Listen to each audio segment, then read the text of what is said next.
started. Hello everyone. Wow, loud microphone.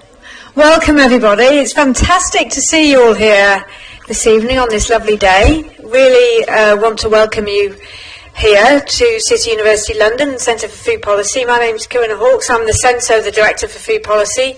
Great to see some familiar faces, some of our new students, as well as some new faces as well. I'm delighted to kick off the first in our series of Food Thinkers, the first of the new academic year, with Bea Wilson. Bea is a food writer, a journalist and historian, and she's written some really rich and wonderful books, which I strongly recommend you to read, including the book which I think she'll be referring most to tonight, which is called First Bite, which is about how children learn how to eat, essentially. And Bea has written you may have read her work in numerous newspapers, The Guardian, The Wall Street Journal, and so on, and has been a growing voice in the movement calling for children to learn how to love tasty food. And she's the chair of a relatively new, really exciting initiative called Flavour School, which is about developing a sensory approach to food education, which is really exciting. And in the work that I do around healthy eating policies, often taste and preferences are given the reason for why we can't do anything about the problems of ill health associated with that. People just like that stuff. They just like the taste, and it's almost like it's a fixed thing that you can't change. And what Bea does is to really turn that on its head and actually look at the real science behind the development of taste and see what that actually means from looking at that from a policy perspective. Really does change the way that we can and should be approaching policies, in my view. So I think her work is incredibly relevant to food policy. So welcome, wonderful to have you here, and please, we look forward to hearing what you've got to say. Thank you. Thank you so much to Corinna for inviting me. Thank you all for coming. I'm very daunted to be here in such a knowledgeable audience, and I'm doubly daunted as for the policy part. I'm definitely not in any way a policy expert or maker. I'm only a journalist. And my authority to speak on the subject of preferences may also be frankly in doubt. I have some very weird food preferences, or that's what my 9-year-old son often tells me. Why on earth would I be somebody that likes soft-boiled eggs when clearly hard-boiled eggs are so much better? And when it comes to that kind of difference in food preference, it's pretty obvious that food policy doesn't really need to guide us or help us. If my son were king, he would probably offer a decree saying that mashed potatoes should never be allowed to touch tomatoes on a plate. But I'm not sure this would benefit the wider population. And I wanted to start with a little experiment to just get to the diversity of human preference and taste. I'm going to go through the audience spraying 2 aromas. I promise these are completely natural. I believe them to be, they don't contain any allergens. And does anyone in the room have a citrus allergy? No, okay. Sorry, that's kind of given away what one of them is. I want you to tell me what they are and whether you like them or not. This is the first one. Can you smell it? I don't want to spray it in anyone's face. It's quite. Have you got that? Have you got that? Yeah. I have to do it higher. Really don't want to. I'm spraying me in my own face. Have you got it here? Have you got it? Has anyone not got it? Has anyone? Hi. Has anyone not got it? Yeah? Anyone? You haven't got it here? Okay. Haven't got it. Have got it. Haven't got it. Have got it.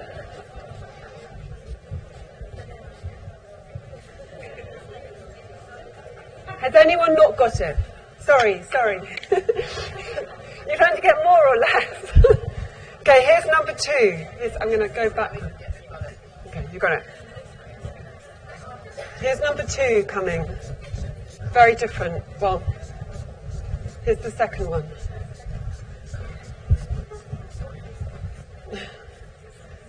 Are you getting it?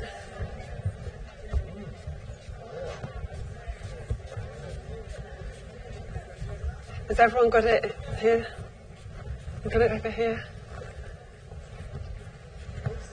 Yeah, new one, second one. Did you get the first one? I don't know. Yeah? You got it? Sorry. Is that too much? I really love this one, but it's quite strong if you don't like it. You got it?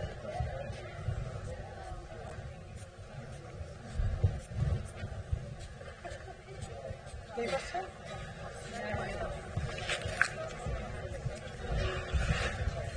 So, can anyone tell me what number 1 was? Orange, yeah. It was actually, it was blood orange. These things, I can just notice I've nearly used it up. I'm devastated. These things are the most amazing culinary sprays that was sent to me by someone that's both a perfumer and food writer who lives in California. And she's called Mandy Aftel, and I have no idea where you would get these other than California, but I think they're incredible. Anyway, yeah, blood orange. And what was number 2? Ginger, exactly. And so put your hand up if you like number 1 better. Do you like the first one better or the second one better? First one. And if you like the second one better? Interesting. So ginger's slightly more popular, but we're sort of split. But I think we can all agree that's a really trivial difference. It doesn't matter if you're a ginger fan or a blood orange fan. It's possible that if your diet was hugely skewed towards the oranges, you'd have a bit more vitamin C in your diet.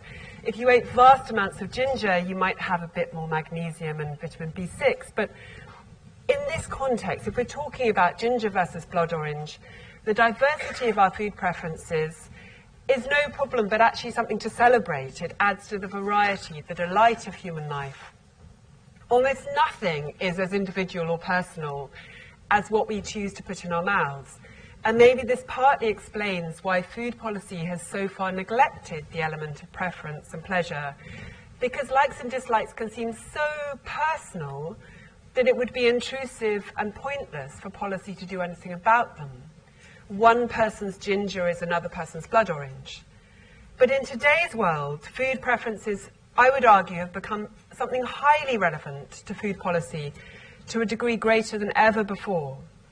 So if the choice we're making is not between ginger and blood orange, but between somebody whose palate is entirely skewed towards the sweet, the fat, the salty, the ultra-processed, and someone who is capable of enjoying a wide enough variety of foods, whatever those foods might be, to sustain human health, that's a huge difference.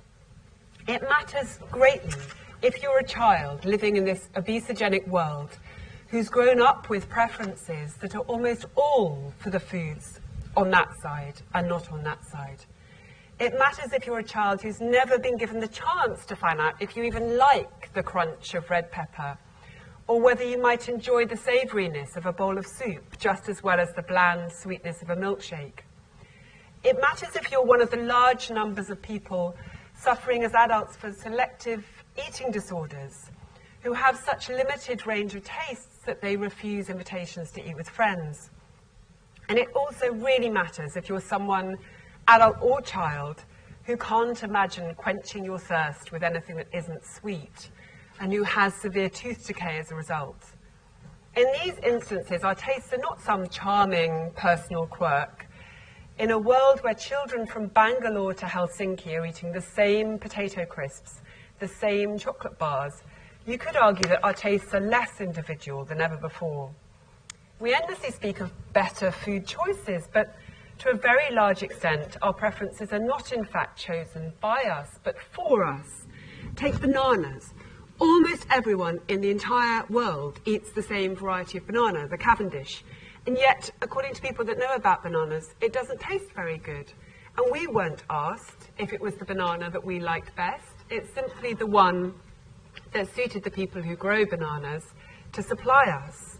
And so much of our food is like that. Many of our modern food tastes are conditioned responses given to us by an industry that's far more interested in selling its products than it is in the health of its consumers. The single greatest educator of the average child's palate in recent years has been neither parents nor even schools, but makers of ultra-processed kids' foods. And this is a huge predicament we find ourselves in. Actually, I'm not there yet. If we want to build a more diverse food system, we also need to build human beings with more diverse preferences. The good news, and this comes back to what Corinna said at the beginning, that so many people believe preferences are fixed, is that changing our preferences is absolutely possible based on everything we know about human sensory physiology and also about the capacity of a food culture to change. But the bad news is that it's really hard, not least because an individual's food preferences are as deeply felt and as fiercely defended as our tastes in music or film or anything else. And I sometimes try to imagine how it feels like if you're trying to tell someone to give up their junk food. I mean, I'm someone that used to be absolutely trained to enjoy junk food, and then I changed. And once you've changed, the problem is it's hard to imagine back. And I think, how would I feel if somebody said, just stop liking Bruce Springsteen so much and listen to this experimental jazz over here? And I would be really angry and really resistant, and I wouldn't listen to a further thing that that person told me. In my talk, I want to address three things. The first, which I've already touched on, is why food preferences matter. The second is where they come from. The third is how they can change, and I will also be talking about this new initiative, Flavour School. I want to give a lot of time to that. To summarise my talk in one sentence, I think I've put these in the wrong order. Instead of telling us to eat the cauliflower, help us to love it. So assuming the cauliflower is affordable and it's available, if only policies could work on making us love the cauliflower, we wouldn't have to be told to eat it. And then we would eat it of our own free will, out of joy, which is the best way to eat anything. So back to the first part of the talk, why does preference matter? I've already touched on this a bit. We talk jokingly of a sweet tooth, but we've now reached the point where much of the world now has a strangely, sorry, I don't know what any of my, just ignore the fact I'm randomly clicking. We've reached the point where much of the world has a strangely limited palate, skewed far more towards sweetness than a generation ago. And this palate for sweetness is damaging our health. A couple of years ago, I wrote about this study in my book, and I was trying to find the authors of it, and I can't, so sorry. But some researchers looking into the causes of child obesity talked about preference as a new starting off point for looking at the causes, and they noticed a self-reinforcing cycle. Modern children increasingly gravitated towards those, what we might call SFS foods, foods high in sugar, fat and salt, which meant that manufacturers in turn supplied them with more, which meant that children then craved them more, and so there was this endless cycle of supply and demand. Preference sometimes looks like this simple question of demand. It's simply our own choice. But it's also a question of supply, and this is something that Corinna has written about in a paper co-authored 2015 in The Lancet, Smart Policies for Obesity Prevention. So as Corinna and her colleagues wrote, environmental factors affect personal preferences and demands for unhealthy foods, which as part of a vicious cycle encourage environments to continue promoting unhealthy foods. So this is why we need government to break the cycle, because it's not going to get broken by itself. It's symbiotic and it's really complicated. But preferences matter because they affect what we eat, but they also affect what we don't eat. Consider why so many public health initiatives on food fail. Take 5 a day. The advice to eat 5 vegetables and fruits a day has been part of official government health policy since 2003 in the UK. Some people say it should actually be 10 a day. Others point out, I think rightly, it should be vegetables and fruit, not fruit and vegetables. But all of these arguments are in a sense moot, because so far as we can tell from DEFRA statistics in 2013, only 16% of UK children do eat 5 or more fruits and vegetables a day. In my experience, if you go into a UK primary school, the kids there are great at knowing that they should eat 5 a day. But many of them just don't want to, even for the people in reception year 1 and year 2, where the fruits and vegetables are freely available as part of the subsidised free school lunches. Eating is not a rational business at any age, And when it comes to health messages, there's always this gulf between knowledge and behaviour, between should and is. And we fundamentally don't like being told what to put in our mouths. Advice alone never taught a child to eat better, so it's strange we think it will work on adults. The way you teach a child to eat better is through example, enthusiasm, patient exposure to good food, and when that fails, you lie. In Hungary, children are taught to eat carrots by being told that if you eat enough of them, you'll be able to whistle. I'm not saying we should really lie about food. There's enough of that already going on from the food marketers on the one hand and the fad diet promoters on the other hand. But I do feel that if we could just distill a tiny bit of that desire that food manufacturers are so good at creating and sprinkling over their products through advertising, and if we could apply that to healthy foods, our eating habits would be very different. As Corinna's already said, policymakers often seem to act and talk as if pleasure in food was some kind of a problem, as if pleasure were what was driving the obesity crisis. Because by definition, we could only take pleasure in foods that aren't good for us. But this is absolutely not true. Unless we make pleasure part of the solution to better food policies, these policies will never succeed in changing behaviour. There's some deep-rooted assumption that somehow it's impossible to get populations to actually enjoy eating green vegetables. Yet, as I'm sure plenty of people in this room would agree, it is possible to become a person who enjoys sustainable meals of home-cooked food more than a greasy junk food meal. The trouble is our culture doesn't tend to see it this way. We all begin life with an innate liking for sweetness and a suspicion of bitterness, yet there's nothing in our physiology that says we will grow up dreading broccoli and craving fudge. I want to interrupt myself at this point to say I do realise that preference isn't everything when it comes to food choice. Price is a huge obstacle to healthier diets around the world. There's a really good open access paper on this subject by Sharada Keats and Steve Wiggins. So you might want to eat cherry tomatoes and blueberries and simply not be able to afford to buy them.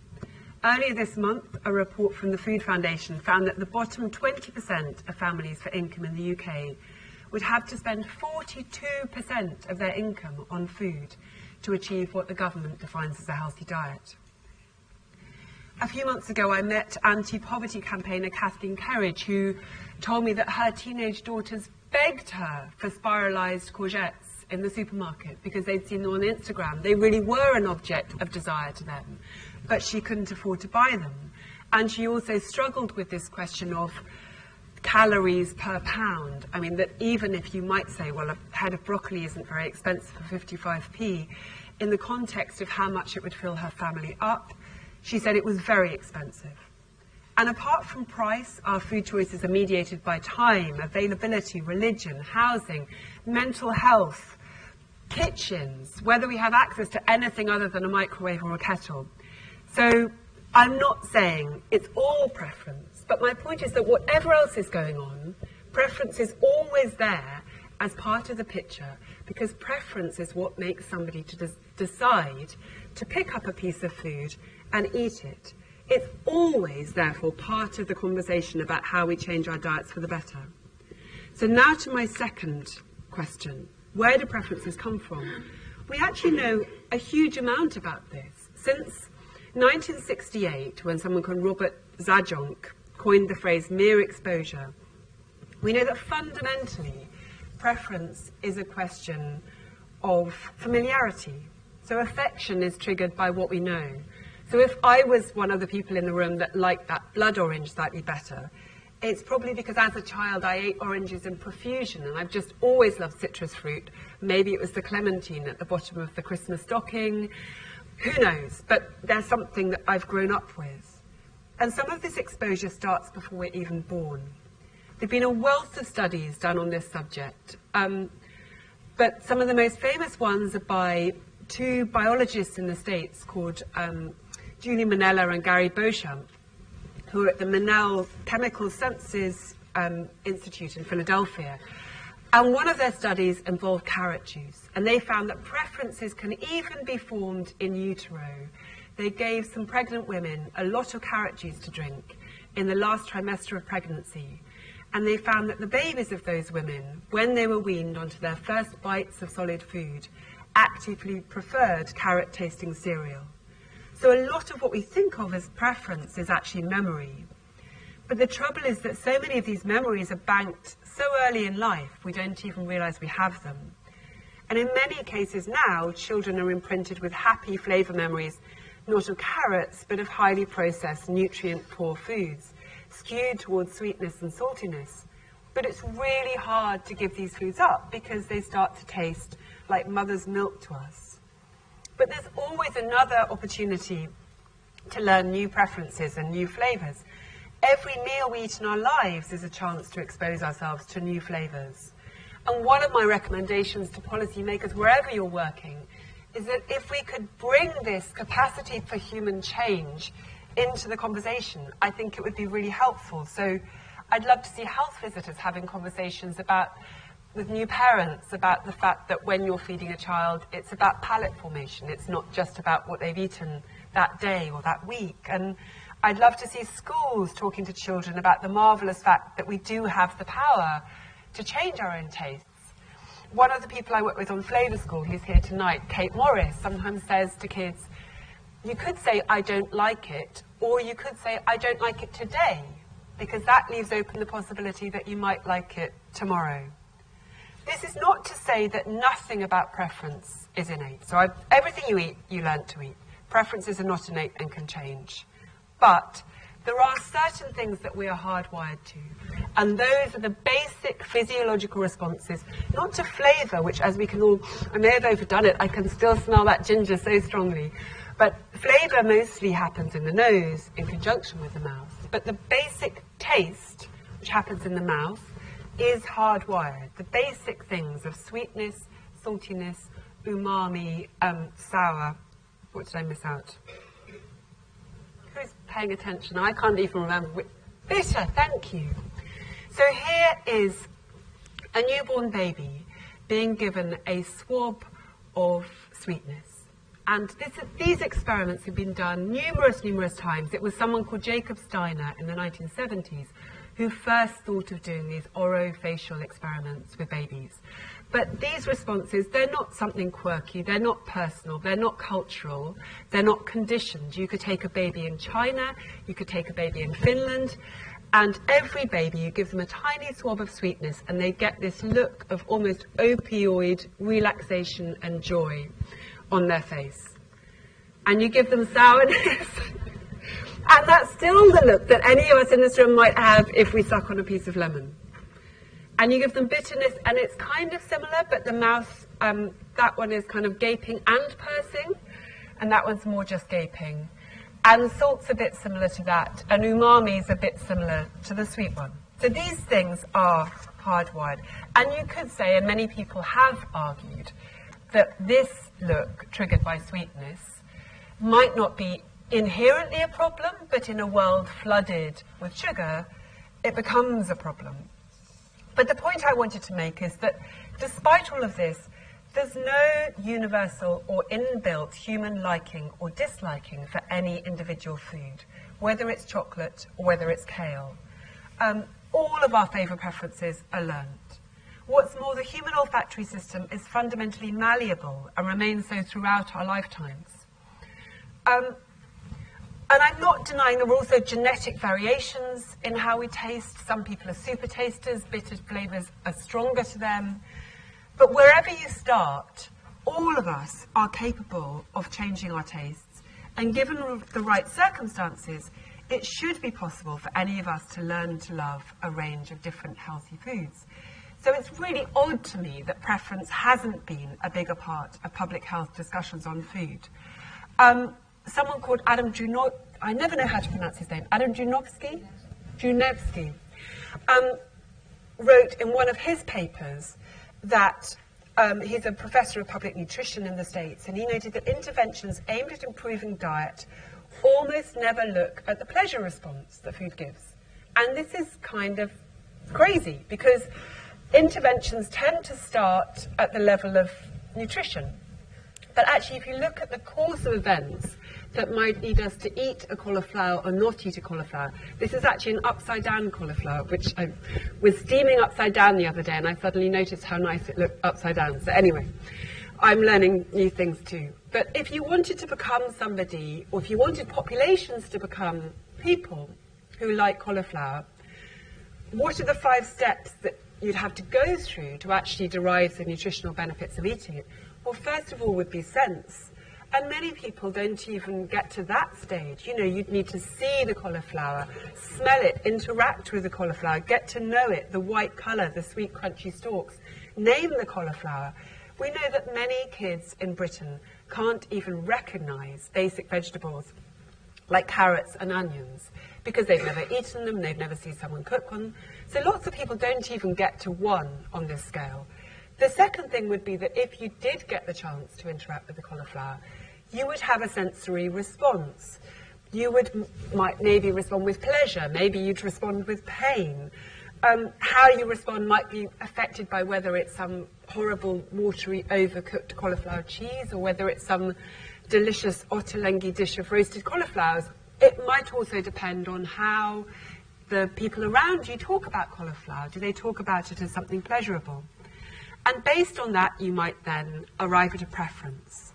And in turn, the preference will determine whether you eat the cauliflower, assuming you can afford it and it's available.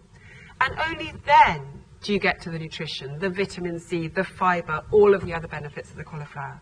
So when we start at 5 or 4, we're starting too late. We need to start with 1, 2, and 3. So the third part of my paper is ways in which we can intervene. And this is a huge topic, and I'm just going to touch on a few examples because I want to get to Flavour School, and I'm worried I'm not going to give myself enough time. The first thing I wanted to say is that if we wanted to engineer a food environment in which it was difficult for people, particularly children, to learn healthy choices, it would look very much like the food environment we're living in now. Last year I was lucky enough to go and give a talk in San Sebastian, which is pretty much food heaven. And this was what I had for my breakfast: pan con tomate, tortilla, some jamon, coffee. This was what was offered for children at that same really nice hotel. Pink marshmallows, sorry I've misspelled marshmallows, frosted flakes, sweetened fruit juice nectar, chocolate spread.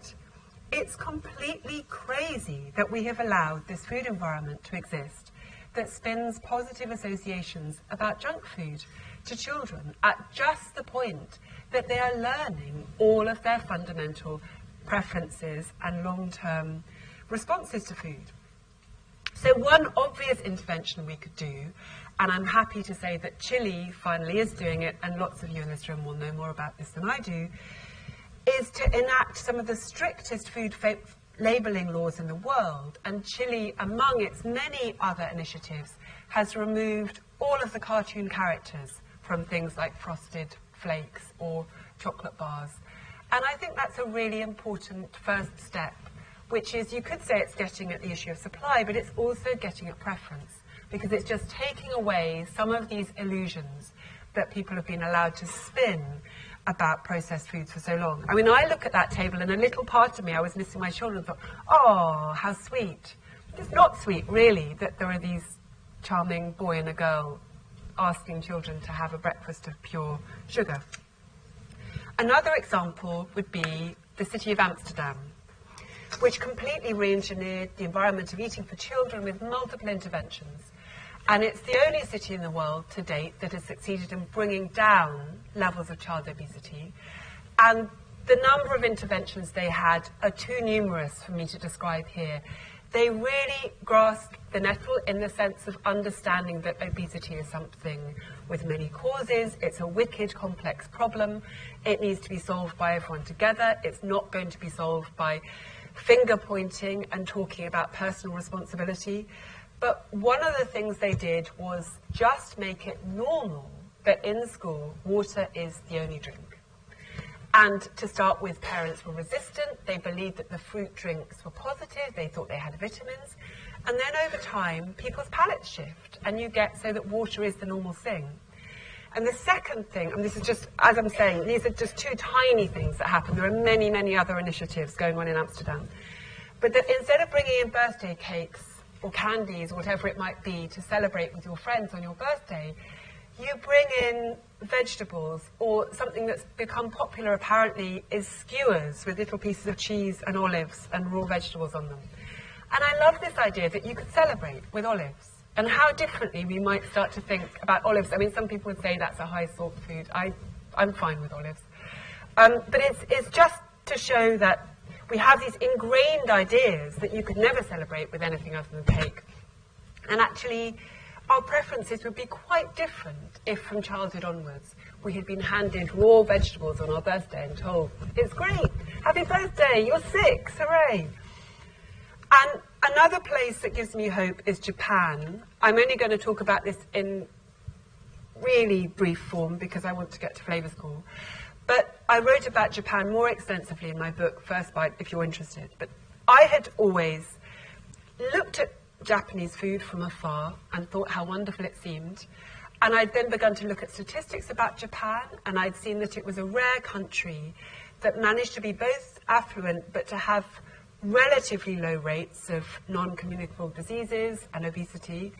And I wondered how they'd managed to square the circle. And yet also food is this national obsession. There are theme parks devoted to sushi. They sing songs about ramen noodles. Food is a wonderful thing. So it's not that they are eating salad in a kind of doer, unhappy, self-punishing way. Far from it. But the more I looked into it, the more I saw that there was not something innate within the Japanese spirit that gave them this way of eating. Indeed, to think in those terms, as a historian of Japan, Bharat Krishna, remarked, is quite racist to think there's something innately Japanese that enables the people there to be healthy.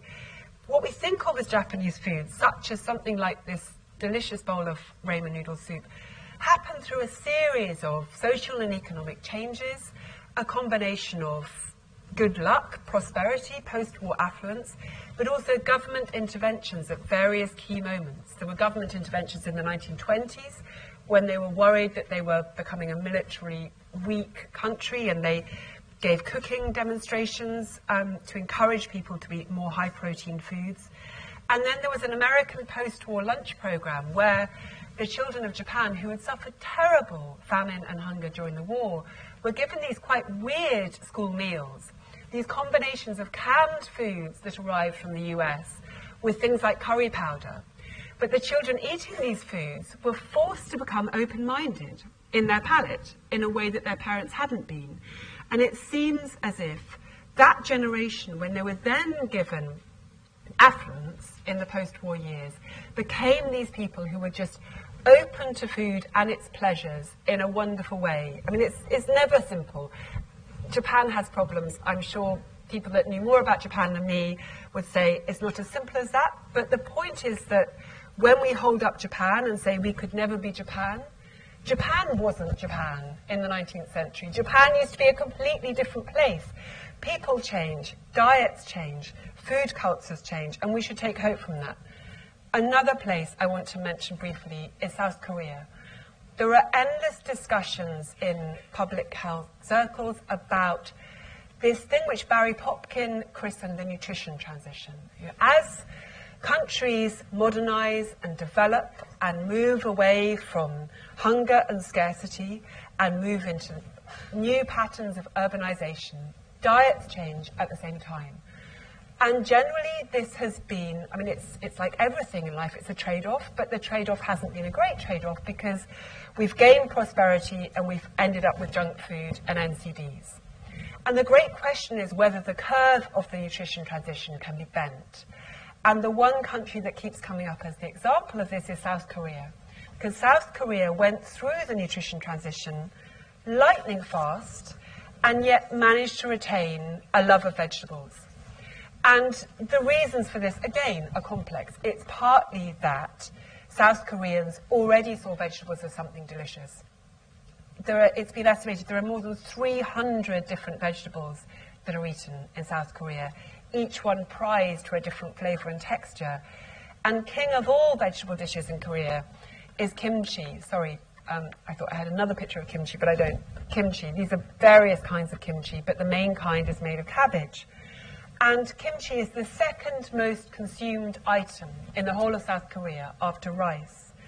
But it wasn't just luck or accident that South Korea carried on eating vegetables after the nutrition transition. The government made it a priority to intervene to protect the nation's healthy preferences. And from the 1980s onwards, the Rural Living Science Institute trained thousands of workers to provide free cooking workshops, educating families in how to make traditional dishes such as fermented soybean foods and kimchi.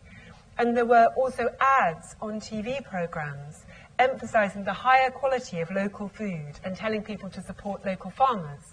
So whereas kids everywhere else in the world, you switch TV on and you see an ad for some lovely junk food like that, in Korea, you switch on the TV and you see kimchi. And the result has been that after the nutrition transition, they actually ate slightly more cabbage than they did before, which is amazing. So the average South Korean diet might not be perfect, what human diet ever has been, but it's remarkable proof that it's possible to retain a preference for traditional foods even in the modern world. And people don't eat kimchi because they were told to as part of their 5 a day. It's an object of desire. Imagine how differently children in Britain might eat if we spoke of cabbage not as some kind of cruel joke, but as something to crave. So if children are now going to come on to Flavour School, if children are going to change their preferences anywhere, one of the most likely places would be a school, which can be a microcosm of a different food environment, while we continue to campaign for the wider food environment to change.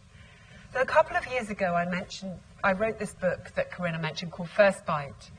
And in it, I wrote about a system of education called Sapere, which is widely used in Scandinavia and a few other European countries such as France.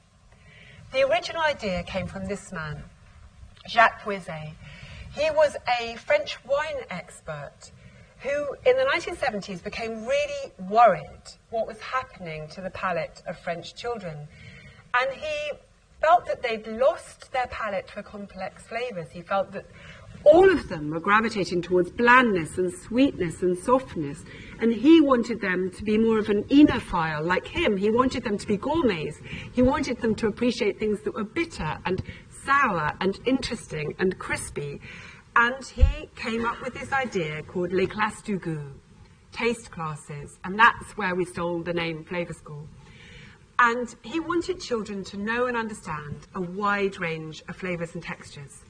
And this basic idea was then taken up and twisted in Sweden, the Netherlands, Finland, where it was renamed Sapere. And what I particularly wrote about in my book was Finland, where from 2004 onwards, Sapere was very consciously introduced as a tool against child obesity. So there had been alarm in Finland that they had unusually high levels of child obesity compared to their neighbours in Norway and Sweden. And nursery teachers were reporting that children were eating this now familiar diet of kids' food, but there didn't seem to be much they could do about it because it was clearly coming from the parents. So the decision was made that all Finnish preschools would follow a programme of lessons specifically aimed at giving children more varied food habits. And the idea of the lessons was not to give children lectures on what to eat, but to use their natural sense of curiosity to enable them to explore new foods with all their senses.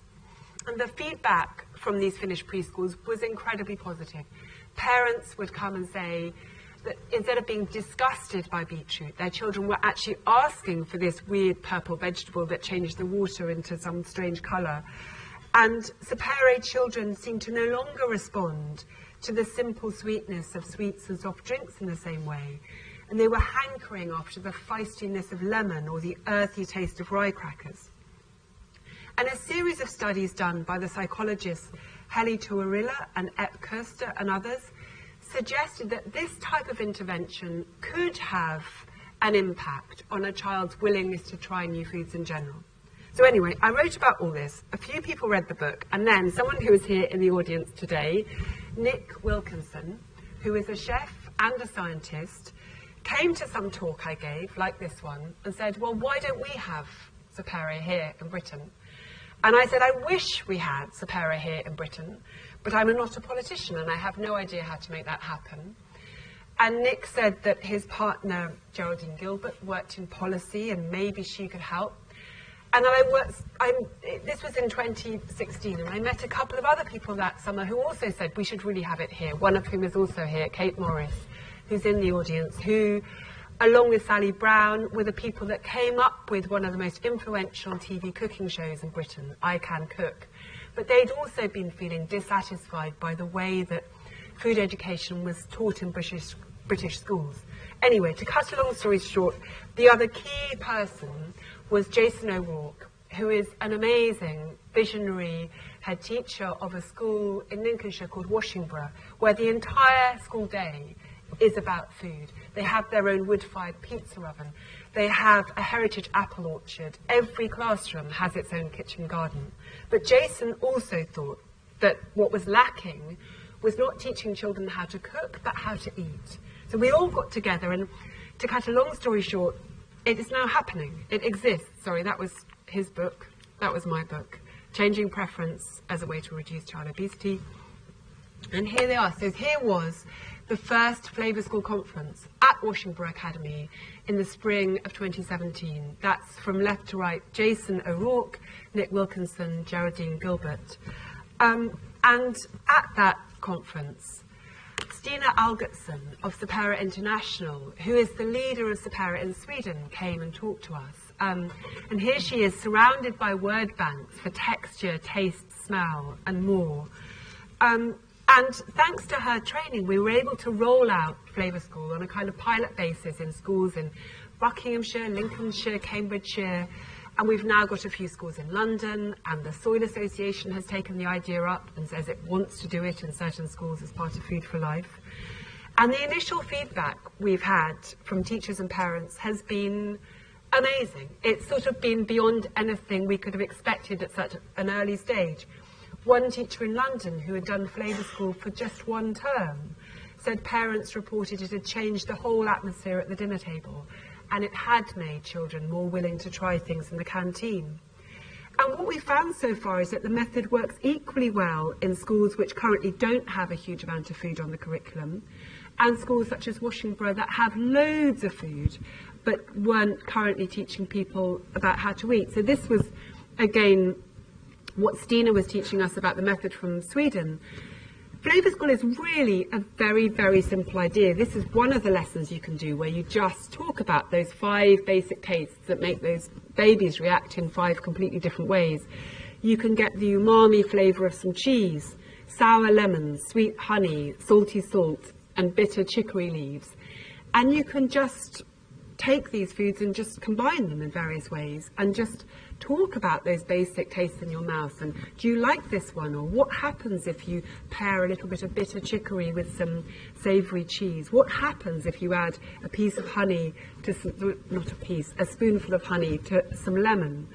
The basic idea of Flavour School, and here we are, sorry, I keep interrupting myself. This was one of our latest events this summer, which happened at Ark Franklin School in London, where we were part of their annual summer fete, and we did a tiny bit of fundraising, and we met children who'd had a term of Flavour School there. But the point is also that we've had feedback from schools who have a really high level of social disadvantage, where the teachers say some of the children arrive in reception having hardly tasted fresh fruit before. There was one head teacher in Lincolnshire who said, our kids don't know if you give them an orange that you need to peel it.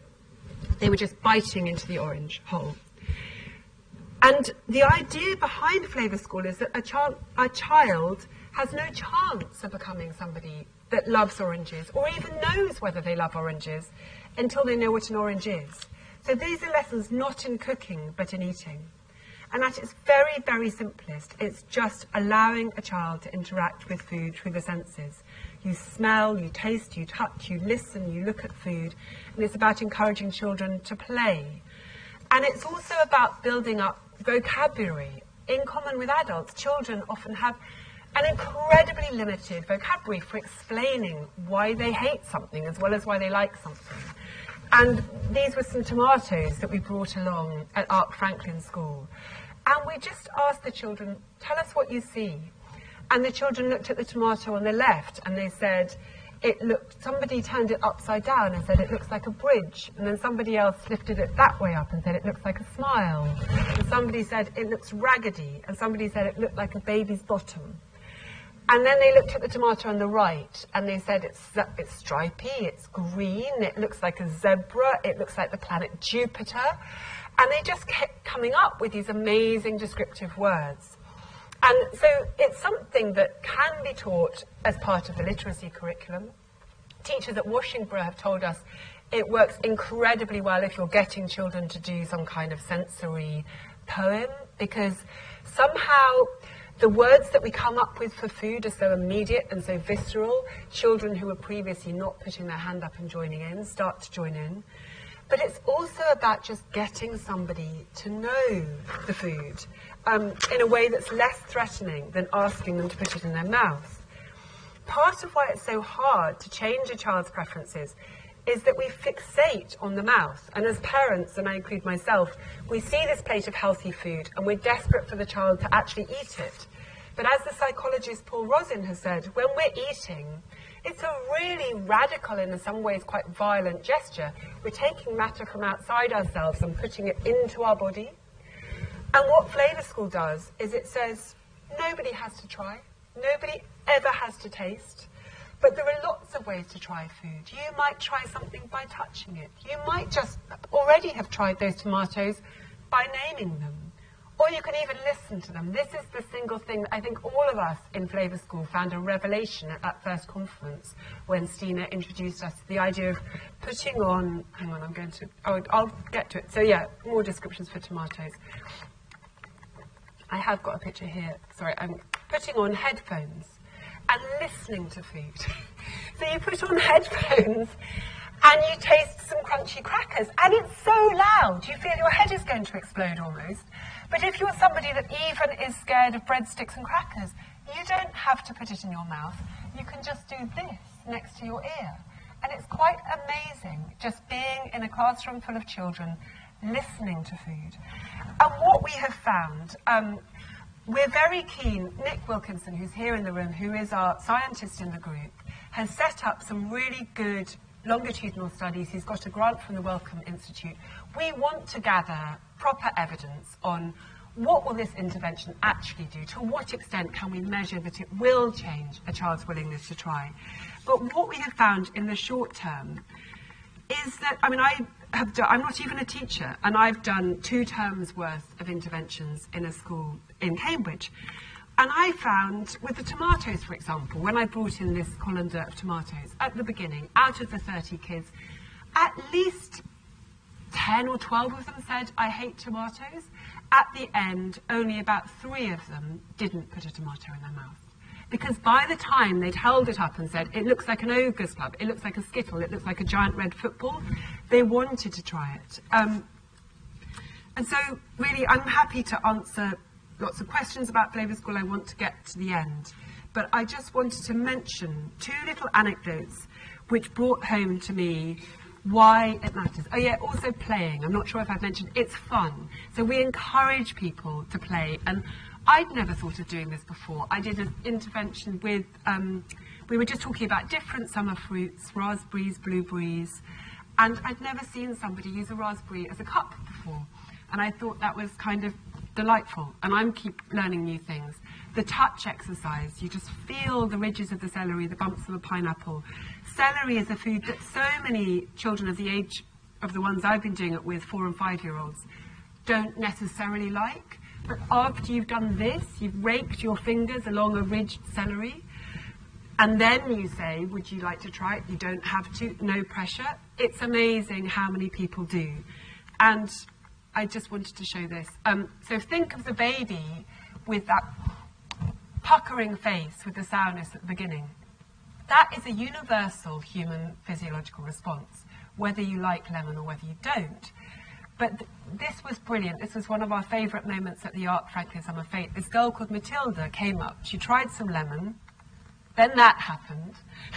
She had the most extreme sour face reaction that we'd ever seen. And then she went back and tried some more. So we often find this with some of the more extreme flavours. They'll taste a bit of lemon, go, oh, that's very sour, that's super sour, it's super duper sour. And they go, I'll just try a bit more just to make sure. It tastes like poison. I think I'll just try a bit more. And what we have found is that if you can just take this pressure away from the sense that you have to like this healthy food, you have to try it, all sorts of things get open up. But the two anecdotes I wanted to mention, the first one, which I find it really difficult even to tell this story because I get very emotional about children's food and this one makes me want to cry. But anyway, we were doing the thing with the headphones and there was this lovely boy who had joined in with everything the first week. And then this week I had these, I can't remember if it was these foods or something else, but I had crunchy apples. He said, I can't eat crunchy foods. And I said, why? And he opened his mouth and his teeth were just these blackened stumps. And I just thought that's what a sweet tooth actually looks like. We talk about a sweet tooth as if it's something benign, and it's not. So sorry, I need to move off that subject because I can't talk about it. But anyway, I felt, okay, this does matter. And then the second one, we didn't hear it, some children, the World Service recently did a little thing at Washington on their listening. The second one was this. One of the things that all of us in Flavour School have found have been a really popular thing to taste in the summer, and they actually don't cost that much. Flat peaches, they're so sensory. You just make somebody smile. You bring the peaches in the classroom and then you just feel the soft fuzz of them. And one boy said, I've never tried peaches, but I've tried peach-flavoured medicine before. And it just, it's a completely trivial little moment, and maybe you wouldn't expect a 5-year-old to have had masses of peaches in his life, and it was no big deal, and now he had tried peaches, so now he could know. But it just brought home to me that when we talk about preference, often we're not really talking about informed preference at all. We're talking about inexperience. We're talking about somebody who says they don't like something because they've never tried it. They've never tried it even with their nose. They've never tried it with their eyes. They've never named it. At the point that Finland was deciding to do Sapere, a survey was done saying that 40% of Finnish adults said they did not like vegetables because they had never tried them. And this is the problem. This is why I want all of you in this room to build food policies that take preference into the equation. But I also wanted to end by saying I feel this story about preference is good news. The narrative we've been sold for too long is that health and pleasure have to be at odds. But if we can create new policies that make it easier for people to actually enjoy eating healthily, then food stops being a battle and starts being what it always should have been, one of life's great universal joys, food for all the senses. Thank you. I talked a bit too long, sorry.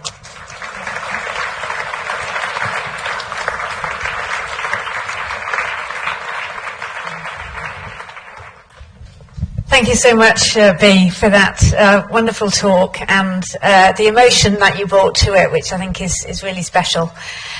So we've got over half an hour now, and in this half hour, I'd love to hear your reflections. This is a place of reflection and thoughts and any things that have stimulated you to think slightly differently.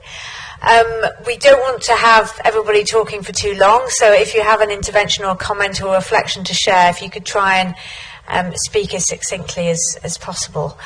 But I'm sure Bea would love to hear your reflections and indeed your questions if you have them. So who would like to start? Okay, if we start here and then if we go back to you, Kevin. Thank you, Bea, and thank you for your book because I think it's fabulous. Oh, thank you.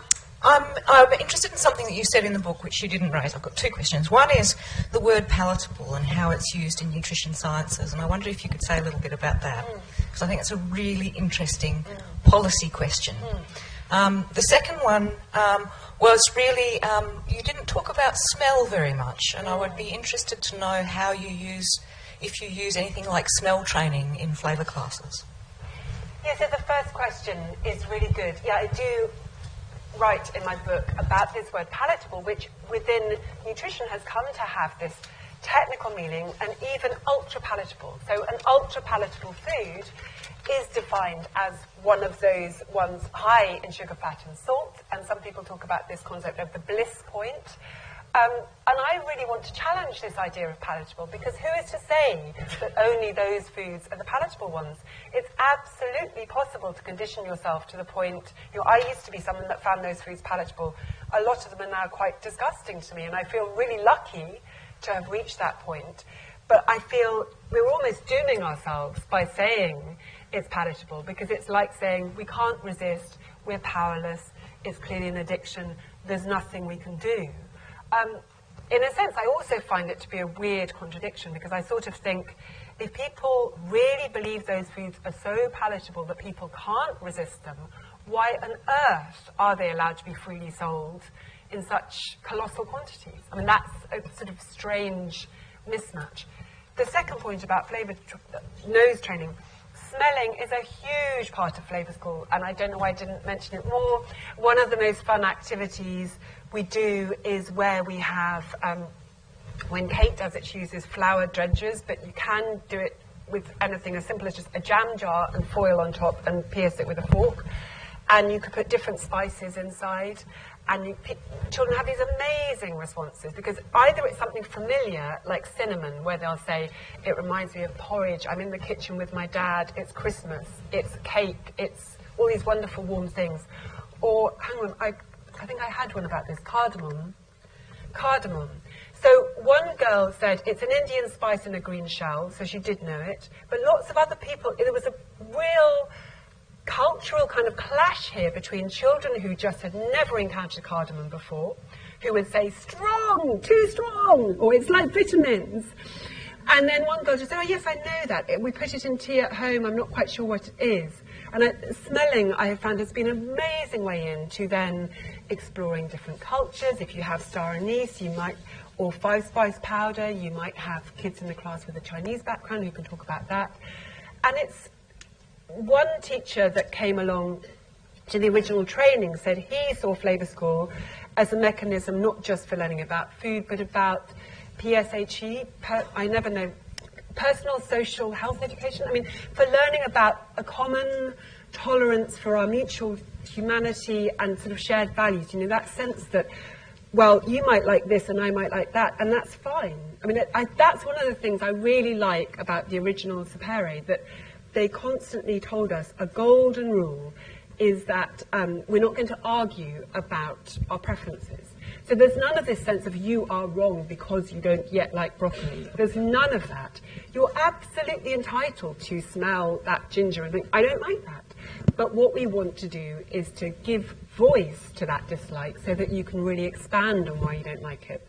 But are we doing smell training of the kind that people do with anosmia when they've lost their sense of smell?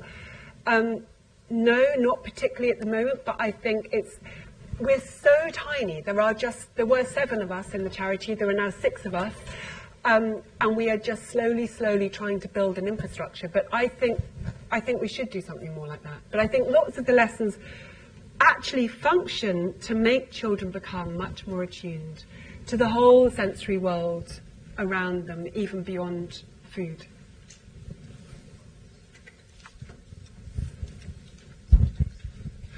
Thanks, B. That was fantastic. Sorry. Okay. Could you say your name and Sure. before you talk? Gavin Wren, and doing the Food Policy Masters at City University. Your slide about we need to learn to love cauliflower rather than be told to eat it. It made me reflect a little bit around social media, because when you look at social media, you look at the official sort of public health message. You look at Public Health England, they've got an Instagram account, but it's awful, and they have 2,000 followers or something like that. And say Joe Wicks has got 2 million followers.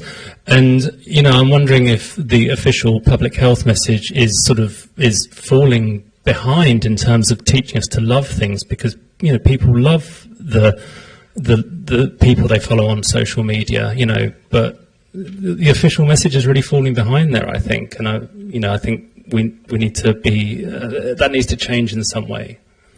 I agree. I think we're hugely falling behind. I think this is a really fruitful moment for food, where people are experimenting with cooking in all kinds of ways. Social media has become very powerful. For a long time people were lamenting that cooking skills were in long-term decline.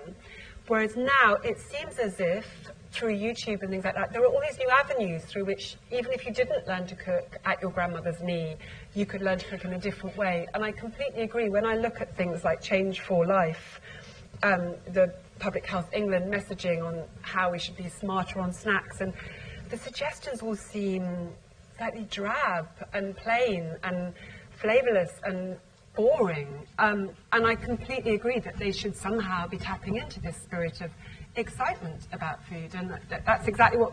Good. I'm glad you responded like that. That's go and please design a policy that does that. I agree.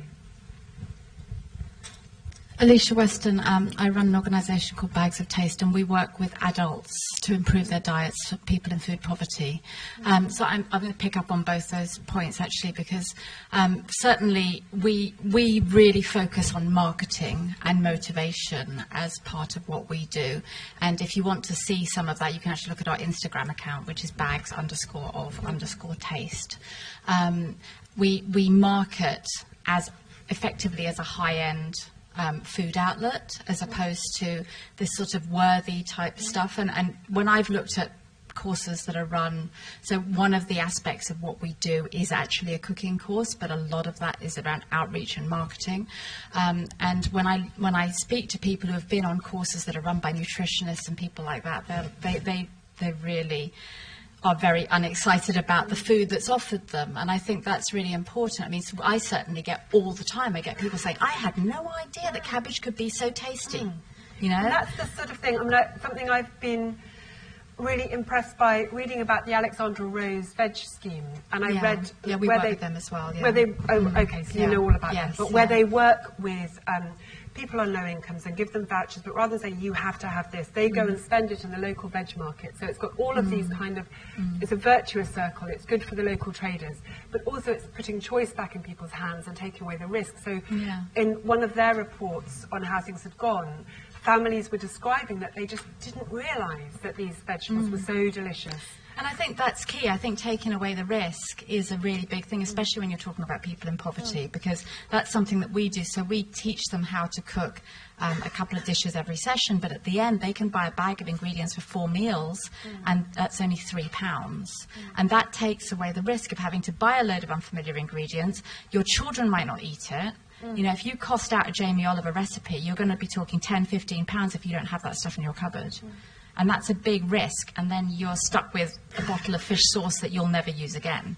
You know, so I think we need to do, I mean, this sounds brilliant, I'm going to look you up, but more of this actually putting food in people's hands and then telling them what to do with it. Because food is so sensory, most of what we learn about food is through actually handling it, rather than if you just know about beetroot in some abstract way, it could seem really off-putting. And it could still seem off-putting when it's on the plate, but when you've actually handled it and been shown what to do with it, then at least you can choose. I think one of the students on our pilot course said to me that she went to the butcher's to buy the beef shin that we recommended, and she said if she hadn't, she said when I went to the supermarket, I used to buy the reddest piece of beef I could find with like no white on it at all. And she said, and she went and she bought, you know, shin has got marbling and it's got sinew and stuff. And she said, honestly, if I had gone home with that piece of beef and I didn't know what it should look like, because she'd handled it in the lesson, she'd taken it home in her bag, she said, I would have thought the butcher was ripping me off and I would have thrown it in the bin. So it's so important again, it's to the handle senses, that. isn't it? It's what you know with your senses, and then the next time you have the confidence to do it for yourself. That sounds great. Thank you. Hi, I'm Sophia from food charity Sustain and Sustainable Food Cities. My reflection is along the same lines that have been touched here. It's around inequalities. We know that kids are not eating enough vegetables, but families on low incomes, that's where kids are eating even less. So if we're talking about policy interventions, I think that's a key one, because you were saying before about the cost of a cauliflower. It might not seem like a lot, but families think about the amount of calories they have to get into their kids. So maybe cauliflower is a risky one to buy if you get home and they don't like it. So that's the addition I wanted to make to this conversation. I think you're aware of it. You mentioned it. I think it's a huge problem. I mean, that's partly why we think Flavour School is a really powerful thing, because let's say you come from a low-income family where the mum or dad doesn't feel they can take the risk on the cauliflower, and then, okay, cauliflower might be there in the school canteen, but people are being rushed in the canteen. At least what we're offering, it's not the whole answer. I mean, what I would like to see is it happening in conjunction with things like veg vouchers, and people actually, one of the people that came on one of our courses and has now set up Flavour School Ireland said that sometimes at the end of her workshops she actually would just send the children home with a few carrots. So if you've done some cooking with them, you actually give the children the recipe and the ingredients to take home, so the children could then teach the parents. But at the very least, what Flavour School does is it enables that kind of relaxed atmosphere, which is also really hard to find if you're living in a one-bedroom flat and you're living under a state of pressure. A relaxed atmosphere which enables children to taste these foods which might be high risk for their family is not the whole answer, because we also just desperately need to make those foods affordable. If you look at the relative cost of green vegetables to ice cream since 1990 to today, green vegetables has gone like that and ice cream has gone like that. So these are really, really tough choices that people are having to make. So I'm happy you're doing your work, and I agree. There are also people who are invisible around here. I'll be super quick. Hi, B. Hi, Anne Storr from Food Writing, and actually from Alexandra Rose at the moment. So just in addition to Amazing Bags of Taste, I interviewed some of the mums on Alexandra Rose recently, and some of the parents are so poor they don't even have £3 a week for fruit and veg. And this one mum had 2 little boys, and they'd never ever had any fruit and vegetables because she is an asylum seeker and her claim is being processed. That was the first time, but she talked me through how very intuitively she had taught the children how to, through tiny taste. She was doing tiny taste basically just by guiding, and she said, it took me 5 days with each fruit and vegetable by just putting a little piece and a little piece on their plate, and they would say no. And I think it's just so important that there are people, that we're all trying to work out these different systems for encouraging and taking the pressure and the power away from that. So I'd be it was a very powerful experience for me to sit and listen to somebody who couldn't afford to give her children any fruit and vegetables before she was given vouchers from a charity at all. And, and it was a bit like you with the boy with the black teeth. I just sat there and felt terribly humbled. So thank you. That's how I feel too. And it's just awful. It's shocking. I mean, these food questions are clearly part of a much wider problem of austerity, rising social inequality. It's terrible how people are being expected to live now with not enough to live on, and fruit and veg is just part of that. But things like Alexandra Rose or your project, where you could actually just put the fruit and veg in people's hands, so that's at least one problem that's taken away potentially. I think more and more of that would be really good. And this person I alluded to earlier, the anti-poverty campaigner Catherine Courage, she was saying in various boroughs, I mean, again, there'll be people here who know more about this than me, but there are various voucher schemes for vegetables, but often it's very, very difficult to qualify for them. You might be low income but working a part-time job, and then suddenly you wouldn't get it, even though you still don't have enough money to buy vegetables, but on paper you do, somehow, according to the credit system.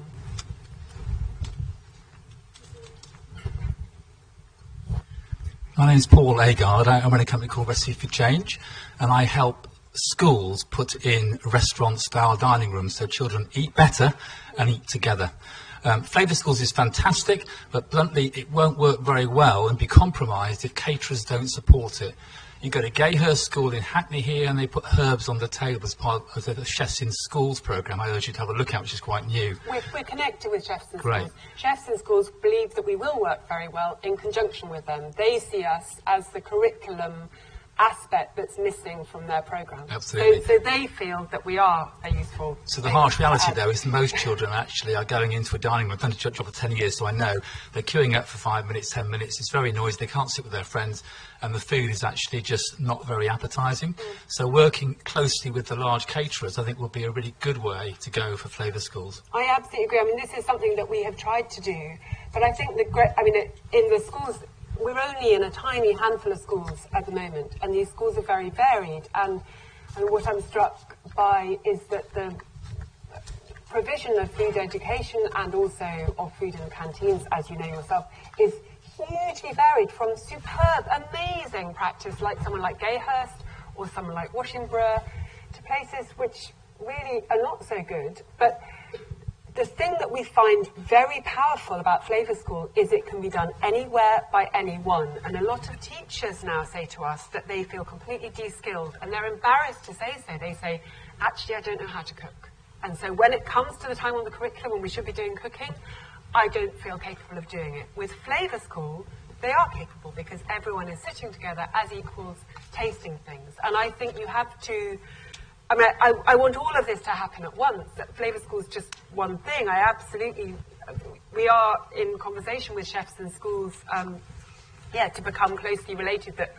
Because actually the way we're thinking in Flavour School is very much how a chef thinks, which is through the senses. I mean, a lot of this sensory thinking about food is simply what a chef does every day when they pick up a knife and a chopping board. But I agree, you get the most done in any school with food, where every single person is signed up to it and you're linking it up with the kitchen gardens.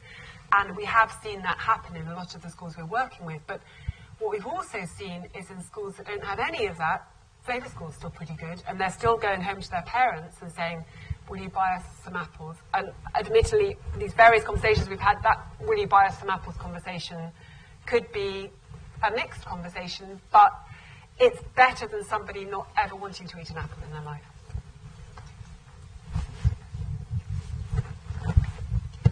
Hi, I'm Regina Keith, the University of Westminster course leader for the Global Public Health Nutrition Program. I had a couple of reflections, but first question, which was, what was the cost of the intervention? We're working with Tower Hamlets right now on addressing holiday hunger and programs like that. And the thing that we're coming against again and again is there's an amazing practice, as you said, but the cost of it, not just the staff, but the safety, and then vegetables, as you know, perish. And this is a big thing when talking to parents, is that, you know, it's all very fine saying to buy these things, but then the carrots go off, and or they have to go shopping once a week. So that was one issue that certainly the parents have said is an issue, but the children, as you said, love. The other query is, or the issue is, like the food banks. So there is obviously, you know, a big increase in use of food banks. And in Spain and Italy and other countries in Europe, a lot of the food banks will give out vegetables and stuff like that. But ours, we give out pot noodles. And so is there not just policy but practice issues that we need to be addressing? And yes, it is about storage and it is about longevity, but just wondering if you have thought about not just going to schools, but perhaps working with food banks at all? And if so, what had you done? And then the final thing, I was at City Hall on Tuesday with a whole bunch of other schools in the boroughs talking about this. And, you know, again, coming from the public health people in the borough, it's like, well, what's your impact analysis? And so, yes, we saw in all our programs working with children, and they love the flavors, they love cooking for themselves. In one of the schools, the children prepare the meal for everyone else. And as you said, vegetables, fruit, all of that they love. But then it comes back to, if we're going to integrate this as a regular program, you know, it comes down to showing us how much this is, you know, the cost-effective analysis of it. And that's a little bit harder, so I wondered if you've dealt with that in your program. Thank you. Yes, I mean, it's very, very early days for us. The question of have we reached out to other institutions like food banks, every time any one of us gives a talk about Flavour School, somebody else says, oh, Flavour School would be great in such and such a setting. I believe Flavour School can change the world. We know, based on Scandinavia, it's been used in mental health settings, it's been used with older people. Almost the most wonderful intervention I ever came across was Taste School for the Elderly, where these octogenarians were given food workshops, and some of them tasted fennel for the first time in their lives. And I think that's so magical that after 8 decades of not tasting fennel, you taste it and you find you like it. There's also somebody who's approached us who wants to develop it for use with eating disorders, which I think it would be amazing for eating disorder recoverers. Your question about cost. I mean, our main problem with fundraising is that, I mean, we want to be able to ultimately our dream is that, as in countries like Finland and Sweden, it should be a basic part of the national curriculum. We would like the Department of Education or LEAs to fund it, but we're not quite at that point yet. We're currently tiny, and what we're mainly having to raise funds for is how we just grow bigger and to the point that we can actually answer the queries and meet the needs of everyone that wants stuff from us. But training of teachers is the main cost. And we are going to offer further training days at a pretty competitive rate compared to anything else. Schools regularly make training days part of what they do, so we're going to be offering the lowest possible cost that we can for that. But the cost to a school of doing Flavour School is almost nothing. It's about as cheap as you could imagine, because it's just, you could teach Flavour School, those flat peaches I showed, and when I showed them to some of the teachers in the school, they were like, oh, these are very fancy, but they cost me 69p for a pack of 4 from Tesco. And I'm not saying I necessarily should have supported Tesco, but that's another question. But so between a glass of 30, you don't even need a peach per person. A quarter of a peach would be a generous amount for a Flavour School thing, because we're not really talking about eating a whole meal of peaches. We're talking about exploring peaches. So let's be generous and sort of, let's say we'll have 4 packs at 69p, and that only takes us to under £3 for a whole lesson for 30 kids. I think that's pretty good. I mean, Stina Albertsson from Sweden said she always says to people, you can teach Flavour School with just a couple of apples and a teacher. I mean, I think the key thing is for the teacher to enter into it and share that spirit of curiosity and enjoyment. But I mean, in terms of longer term funding, the main thing is how we roll ourselves out into schools without direct support from actually being an official part of the national curriculum. And the Soil Association has said that it wants us in lots of early years settings, and that's starting to happen. But the cost should be really minimal compared to, you don't need a kitchen for Flavour School. Okay.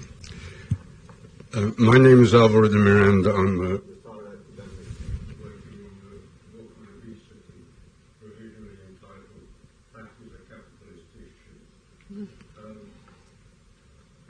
I fully support your central premise of the importance of the issue of choice and taste.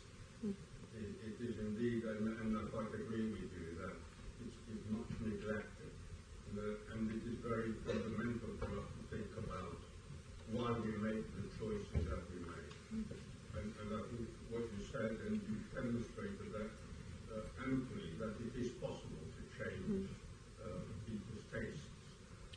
There is one element which I think may be missing from your analysis, which might enrich it quite a lot, which is the issue of theory.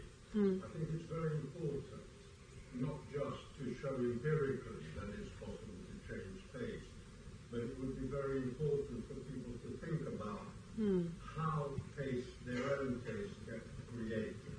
And that is a social analysis, a self-analysis process. Underlying what you're saying is the nurture versus nature debate. And the idea that our tastes are fixed comes from the idea that nature determines, and we all have different tendencies. So we have to demonstrate to people that their choices are actually socially created. That's the central task that's involved. And in that respect, I think that I'd like to recommend 2 books which have transformed my own thinking in this area. One is Baudel's Civilization and Capitalism, in which he traces the whole history of food tastes of early civilization, and actually deals with the question of the relative importance of our nature and our attitude, in particular to meat, is very interesting. And I think that does provide a historical context so that people actually get to see that their own choices are determined by their own histories, and that's important. The other book that I think is very, very connection, a social stick with people of judgment of taste, in which it takes the word taste, which applies more widely than to just food, and obviously fashion. I mean, it's obvious that fashion is not determined by nature, but when you move to food, it becomes more complex. Nature is involved. And I think if we can inject a bit of this overall historical analysis, it would greatly strengthen getting people to think about themselves in the way that their tastes get created. I agree. I've read both those books when I did my PhD in history many years ago. I agree. I mean, as part of the Flavour School intervention, we're trying to create a block of lessons for sort of 4, 5, 6-year-olds, but then we also want to create things for 9, 10, 11-year-olds. And I think thinking about the fact that somebody in 18th century France would have eaten very differently to how we eat today, but what are the things which are still constant, and that question of social distinctions through food, which absolutely hasn't gone away, but it's assumed a new form. I think that would be a great part of the conversation. I mean, in the original Sapere in Sweden, there are all these components of looking at things like world cuisine, and we've talked as a group about ways to take the lessons further. But at the moment, just rewriting the manual to get the core lessons written has been the key thing. But I think you're right. I think the tool I would like to give to anyone, to these children or to any adult, is the knowledge that, well, this thing that I think is a really interesting and innate part of myself is actually something that comes from somewhere, and I can therefore choose fiercely to defend it and protect it because maybe it's part of my heritage, and I love that, and I want that, and that's how many people feel about cuisine, isn't it, as part of a diaspora. When you leave the country of your birth and you go somewhere else, you become fonder of that food that you grew up with than you perhaps ever were at the time. And then there are other tastes, such as so many of these modern ones that we've discussed, which are really the creation of, as you put it, modern capitalism, which we could do very well to discard, and which have nothing to do with our inmost soul and everything to do with some food companies' profits. And yeah, I would like everyone to know that message and to know that they have the power to change. Thank you. Rebecca O'Connell from Thomas Coram Research Unit.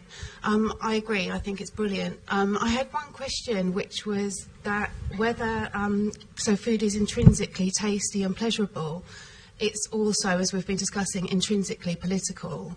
And I wondered whether there was room within the intervention, within the method, for children to consider the right to food, the ethics of food and so forth. I think, again, as we develop the core lessons and as we develop the ones for the 9 and 10-year-olds, I think that's something that should go into, I mean, there's a component in the Swedish lessons which we haven't fully developed, which is the idea of disturbing food moments, which I think is really powerful, which gives children an outlet for talking about things like, the reason I hate the canteen is it's so loud, and it's, I mean, this comes back to your question about the civilized canteen. I mean, we've already found out things that when you do the sessions on listening, children will start to talk about noise in all of these complicated ways. So it's not really your question about the right to food, but it's still getting into some kind of ethical or moral questions about, well, why does this person find this flavour disgusting and why does somebody else not? The right to food and sustainability and food poverty, yes, that absolutely should probably be there, because we should be discussing maybe why some people have more limited tastes than others and ways that could change. I mean, I think the danger is if we add too much on, we get away from what makes it magical, which is this basic sensory interaction with food. But I think the sensory stuff can be a starting off point that can go in lots of directions. Actually, talking to you, the bit that we haven't yet written, which we want to add, which doesn't exist in any other Sapere, is we're all very keen to create a lesson about hunger and fullness. And actually that would be the place, wouldn't it, to have that, to talk about hunger meaning very different things in different contexts, and somebody feeling a bit peckish because it's been 2 hours since breakfast is not at all the same as what hunger may mean to somebody else sitting right there in that classroom who maybe isn't food secure. Yeah, good point, thank you. Hi, I'm Lau Prieto, master student at Westminster University. Thank you very much, Bea. I've just started working for Lambeth Council on their Ready, Steady, Go programme, which is an obesity prevention programme for children and their families. And they have the session that I'll be running is 5 to 7-year-olds. It's once a week, an hour and 45 minutes. And the first part of the session is called Power Time, where the sort of basis behind it is to introduce the children to new fruits and to new vegetables, but it's only 20 minutes long, so we're very, very limited with time, and there's all sorts of health and safety issues around having the knives, or, we'll be in community halls, or, and I just wondered if the Flavour School had thought about partnering with the MEND programme and councils that are running the MEND programme, such as My Time Active, who already have access to lots of schools across not only London but around the country and abroad as well, because that way, if the Flavour School's already incorporating that part of the learning, then the MEND programme can then focus more on some of the other aspects of their teaching, which includes active play and parenting skills as well. We're definitely open to it. I mean, if you were to send an email to, if you were to go to flavourschool.com, I think it's .org or .com is, anyway, Flavour School website, and send an email and say that you were at the talk, and I'll mention this to everyone else in the group, because I think that is something that we should be looking at. At the moment, as I say, we're so small that we're just kind of struggling to keep on top of the existing requests, but that sounds like something, if you've got this block of time, that would be just a gift, because you can absolutely do Flavour School in 20 minutes, and if you're already planning to use it for some version of sensory food education, that would be brilliant. How many schools are in the MEND programme? So the MEND programme, My Time Active acquired the MEND programme, and I know they work in a number of schools across London. I can't give you a figure, but Lambeth Council, they run the MEND programme themselves, so separate from My Time Active.